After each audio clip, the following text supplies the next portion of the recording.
Okay, let's dive in. What if that legendary club, Studio 54, wasn't just, a flash in the pan nightclub back in the 70s? But What if it was actually like a blueprint for something much, much bigger, way more global, and operating, well, way up in the skies? that's a pretty provocative start. And yeah, it's basically the idea right at the heart of the document we're looking at today. Right. We've got excerpts from a business development plan 1720.pdf. It's for a company called Magnifica Air. Exactly. And our mission here in this deep dive is really to unpack what this document tells us about this thing they call the Magnifica Air Beverly Hills Studio. Like, what is it? Who's it actually for? And maybe the most interesting part, what does it really represent, according to their own plan? And what's fascinating right off the bat is how they frame it. The source material just immediately draws that parallel to Studio 54. Yeah. It says explicitly, look, this isn't just about selling, like, travel services. It's positioned as selling, and I'm quoting here, identity, belonging, and curated global elevation. Wow. Curated global elevation. That phrase alone, it tells you quite a bit, doesn't it? It's definitely not your standard airline pitch. Not at all. And the document, it sets the physical scene too.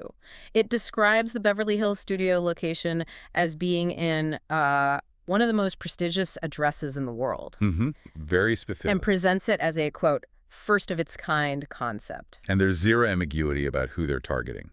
The document flat out says the target is ultra-high net worth individuals, UHNDPIs. UHNDBUIs. Okay, so highly exclusive right from the design. Absolutely. So given that, the document must imply this studio is, well, a lot more than just a sales office or something. Oh, definitely. What does it actually say the space does, or what is it? It's described as far more than a top location for global travel. That's a direct quote. Okay. The plan actually calls it the experiential gateway into a complete global lifestyle ecosystem. An experiential gateway. Yeah, and it functions as a kind of private, global entertainment recruitment and immersion destination. Right. Specifically for these UHNDBOIs. Recruitment destination and experiential gateway. Those are pretty strong terms. They are. Does the source material get into more detail about the physical space? You mentioned it's kind of a hybrid.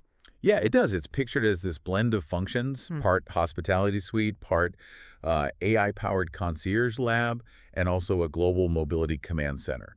So yeah, the goal is definitely to introduce guests to Magnifica's sort of bespoke travel services, but the plan really insists the whole experience goes far beyond travel logistics. Right. Okay. So if it's not just about, getting from A to B, even in luxury. Right. What exactly does this document say Magnifica Air is trying to provide for these people? What's on the other side of that gateway you mentioned? Well, according to this plan, the aim is to elevate them into a curated world of entertainment, investment, culture, and elite experiences. That was 8 them. Okay. And the document details how they plan to do that, mainly through strategic partnerships, basically connecting their members to a whole range of, super high-end opportunities.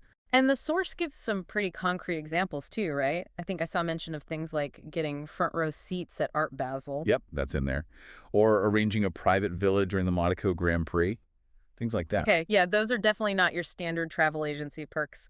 That sounds much more like curated access to exclusive moments. Exactly. It's about creating what they call a continuum of luxury that travels with them. A continuum of luxury. And the Beverly Hills studio in this whole vision is described basically as the front door to this entire world. And it operates as a controlled, invitation-only space. Ah, okay, so the exclusivity is physically built in right there at the studio, which I guess brings us back to that Studio 54 comparison again. The document calls it the velvet rope of the 21st century. Yes, exactly. Right. And the document's really clear. This rope isn't guarding, some nightclub. It's guarding access, according to their plan, to an international life of influence, mobility, and celebration. It's apparently where these UHNWIs are meant to be enrolled not just into a jet program, but into an aspirational upgrade of their life. Aspirational upgrade of their life. That phrasing from the source material, that really hits home what they see as the value here, doesn't it? It really does. So the studio isn't just where you might sign up. It's really where this whole relationship, this upgrade experience, properly begins. Precisely. The document also talks about its strategic role, too, doesn't it? Beyond just being the first one. It does, yeah. It serves as a strategic flagship. Yeah. It's specifically called out as a recruiting and activation hub. Ah, And it's designed to basically seed expansion.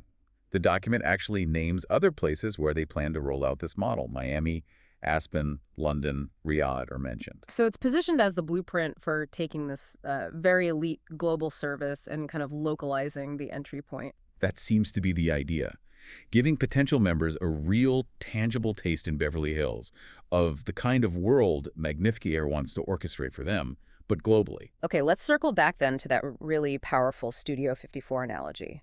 Because the document, it really, really leans into this comparison. Well, it absolutely does. It positions the studio, and really the whole service by extension, as the, quote, Studio 54 of this generation, but on a global, more elevated scale. Wow. It paints this really vivid picture where, according to the plan, the aircraft is the club, the sky is the stage, and the destination is wherever desire leads. The sky is the stage. I mean, that really captures the ambition in the document, doesn't it? It does. And it lists specific examples of the kinds of experiences members get to be part of.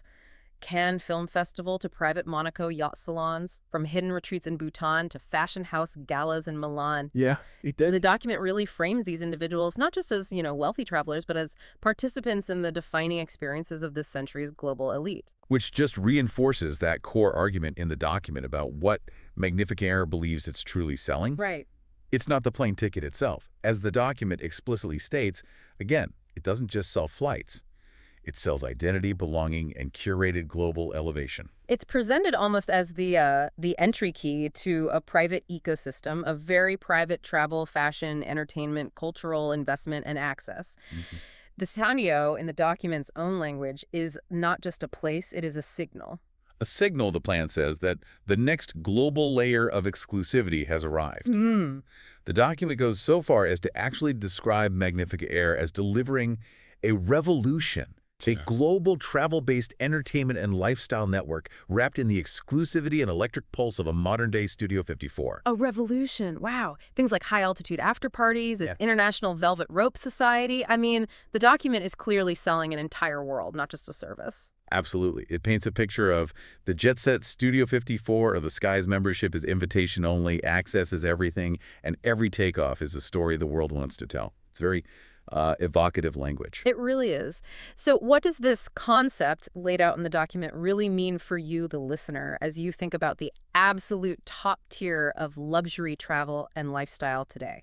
Well, it certainly suggests it's evolved way beyond just, the comfort of the seat or the fanciness of the destination. Yeah.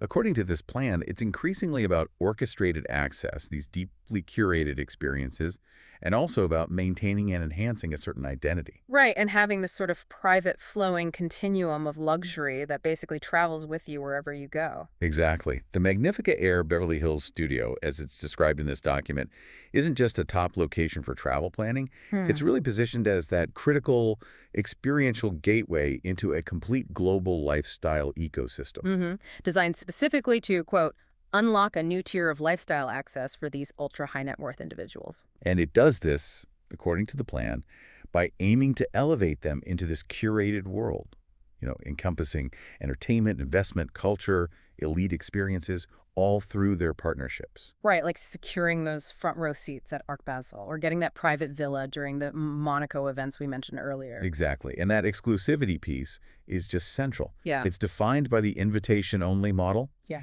And the document framing it as the velvet rope of the 21st century, guarding entry to this international life of influence, mobility, and celebration. It really does keep circling back to that core idea from the document. It doesn't just sell flights. It sells identity, belonging, and curated global elevation. And the studio space itself, designed as that hybrid, part hospitality suite, part advanced AI concierge lab, part global command center, Right. serves as that primary recruitment and activation hub. It's meant to pave the way for expanding this model into other key global cities.